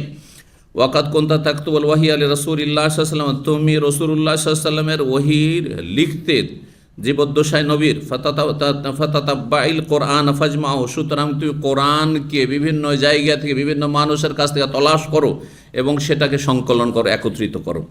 ফাওয়াল্লাহি, যায়েদ বিন সাদ বলছেন আল্লাহর কসম করে, লাউ কাল্লাফুনি নাকলা জাবালি মিনাল জিবালে, যদি আমাকে আবু বকর কোনো একটি পর্বতকে এক জায়গা থেকে আরেক জায়গায় স্থানান্তরিত করার নির্দেশ দিতেন, মা কানা আসকালা আলিয়া মিম্মা আমারানি বিহি মিন জামিল কোরআন, তাহলে সেটি আমার কাছে কোরআন সংকলনের চাইতে বেশি ভারী মনে হইতো না। পাহাড় পর্বতকে আমি এক জায়গা থেকে আরেক জায়গায় করার জন্য আপ্রাণ চেষ্টা করতাম, আমার যতটা ক্ষমতা রয়েছে, কিন্তু কোরআন আমি সংকলন করব, এই কাজটি আমার জন্য যেন খুবই কঠিন। সুবহানাল্লাহ, কত সতর্কতা তাদের ছিল, তাহলে কত ইমানদারি ছিল। এই দায়িত্ব কি পালন করতে পারবো? গুরু দায়িত্ব। কুল তো আমি বললাম কাইফা তাফআলুনা শাইআন, আপনারা কেমন করে এমন কাজ করতে চাইছেন? লাম ইয়াফার রাসূলুল্লাহ এই কাজটি করেননি তো। কালা হু ওয়াল্লাহি খাইর, তখন আবু বকর ওমর উভয়ে বললেন যে এইটিতেই কল্যাণ রয়েছে। ফালাম ইয়াজাল আবু বকর সিদ্দিক রাদিয়াল্লাহু তাআলা আনহু বলতেই থাকলেন, এই প্রস্তাব দিতেই থাকলেন বা এই কথাটির উপস্থাপনা করতে থাকলেন যায়েদ বিন সাবিতের সামনে। হাত্তা শারাহাল্লাহু সাদরি, যায়েদ বিন সাবিত বলছেন আল্লাহ আমার বক্ষকে খুলে দিলেন, উন্মুক্ত করে দিলেন সেই কাজের জন্য যার জন্য আল্লাহ বক্ষকে উন্মুক্ত করেছিলেন আবু বকর ওমরের বক্ষকে। ফাতাতাব্বাতুল কোরআন, তারপর আমি কোরআনের সন্ধান করতে লাগলাম, কার কাছে কতটা কোরআন আছে, কার কতটা মুখস্থ আছে এবং কার কাছে কতটা লেখা আছে, কোথায় কার বাড়িতে আছে।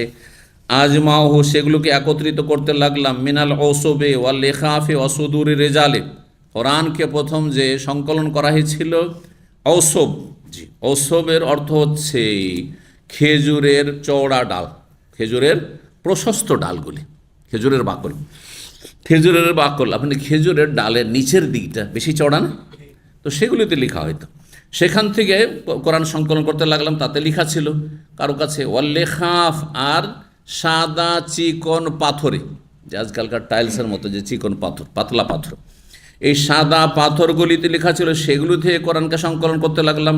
অসদুর রেজালে, আর কিছু মানুষের সিনাতে ছিল, সব দিক থেকে দুই রকমভাবেই যে সংরক্ষণ ছিল, কিন্তু বিভিন্ন জায়গায় ছড়িয়ে ছিটিয়ে, বিভিন্ন লোকের বাড়িতে ছড়িয়ে ছিটিয়ে ছিল, বিভিন্ন লোকের সিনাতে ছড়িয়ে ছিটিয়ে ছিল, সেগুলোকে একত্রিত করতে লাগলো। হাত্তা ওয়াজাত্তু আখিরা সূরাতি তওবা, সবগুলি জমা করা হয়ে গেল, সংকলন করা হয়ে গেল। সর্বশেষ দুটো আয়াতের কথা এখানে বলেছেন।